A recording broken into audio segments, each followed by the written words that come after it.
ناظرین السلام علیکم۔ میں آج آپ کے سامنے حضرت موسیٰ علیہ السلام کے بچپن کا ایک واقعہ لے کر آیا ہوں۔ یہ مصر کا واقعہ ہے۔ صبح کا وقت تھا، تارے آہستہ آہستہ چھپتے جا رہے تھے اور مصر والوں پر گہرا نیند کا سناٹا چھایا ہوا تھا۔ ٹھیک اسی وقت دریائے نیل کے کنارے ایک عورت بغل میں ایک صندوق لیے کھڑی تھی۔ اس صندوق میں اس کی سب سے زیادہ عزیز چیز بند تھی، جسے وہ اپنی چھاتی سے لگائے ہوئے تھی۔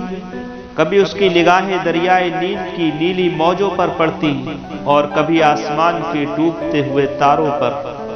آج ایک مجبور ماں کے دل کا سخت امتحان تھا۔ وہ اپنے بچے کو دریا کے سپرد کرنے آئی تھی، اس لیے کہ اس کے سوا اور کوئی چارہ نہ تھا۔ اس نے اپنے دل پر پتھر رکھا اور آہستہ سے جھک کر صندوق کو موجوں کے سپرد کر دیا۔ پانی کا ایک تیز ریلا آیا اور صندوق کو بہا لے گیا۔ ماں کی آنکھوں میں آنسو ڈبڈبا رہے تھے اور اس نے ایک سرد آہ بھری، لیکن خدا کی مصلحت کے آگے وہ بے زبان بے بس تھی۔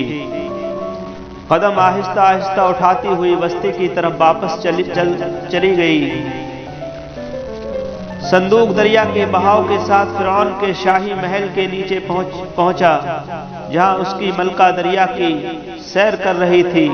اس کی نظر صندوق پر پڑی اور فوراً حکم ہوا کہ صندوق کو اس کے حضور پیش کیا جائے۔ خادمہ نے غوطہ لگایا، صندوق کو لائی اور قفل توڑا گیا تو اس میں ایک خوبصورت بچہ مسکراتا ہوا نظر آیا۔ ملکہ کو بچے کی تمنا تھی، لیکن وہ اب تک اس نعمت سے محروم تھی۔ خدا نے اسے غیب سے ایک چاند سا بیٹا عطا فرمایا۔ وہ خوشی کے مارے اچھل پڑی اور اس بچے کو گود میں لیے ہوئے بادشاہ کے پاس پہنچی۔ فرعون نے ایک ہی نظر میں پہچان لیا کہ یہ بچہ بنی اسرائیل کا ہے، اس لیے اس کی تیوری چڑھ گئی۔ اس کا حکم تھا بنی اسرائیل کا کوئی بچہ زندہ نہ چھوڑا جائے، اس لیے کہ اسے یقین دلایا گیا تھا کہ ان میں کا ایک بچہ جو جوان ہو کر فرعون کی حکومت کو نیست و نابود کر دے گا۔ یہی وجہ تھی کہ اس بچہ کو خود ماں نے دریا کے سپرد کر دیا تھا۔ فرعون کا ظالم ہاتھ اس کی طرف نہ بڑھ سکے۔ فرعون بے اولاد تھا۔ اس معصوم بچے کو دیکھ کر اس کا دل بھی پسیجا اور ملکہ کی دریافتگی سے مجبور ہو گیا۔ بچے کی پرورش شاہی محل میں شروع ہو گئی۔ ہر طرف جشن منایا جانے لگا کہ خدا نے ملکہ کی گود بھر دی۔ اس بچے کے لیے ایک انا کی تلاش تھی، یعنی دودھ پلانے والی عورت کی تلاش تھی۔ ادھر بنی اسرائیلیوں کا یہ حال تھا کہ ان کے بچے چن چن کر مارے جا رہے تھے اور شہر میں قحط و خون کا بازار گرم تھا۔ حکومت کا مقصد یہ تھا کہ بنی اسرائیلیوں کی تعداد اور قوت میں اضافہ نہ ہونے پائے۔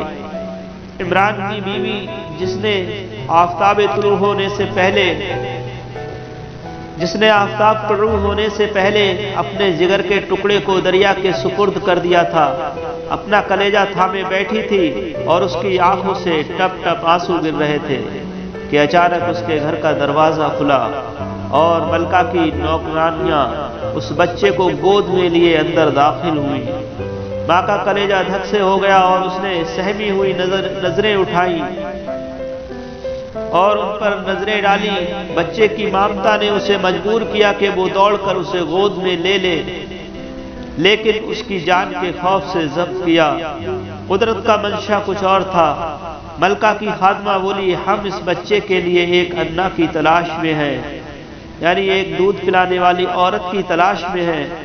تم اسے گود میں لے کر دیکھو کہ یہ تمہارا دودھ پیتا ہے یا نہیں۔ عمران کی بیوی کا سہما ہوا دل پھول کی طرح کھل گیا، لپک کر بچہ کو گود میں لے لیا اور فوراً دودھ پینے لگا، کیونکہ وہ دراصل اس کی ماں ہی تو تھی۔ اسی دن سے عمران کی بیوی بچہ کی انا مقرر ہوئی۔ ملکہ نے بچے کا نام کچھ اور رکھا لیکن اسے موسیٰ کہہ کر پکارتی تھی۔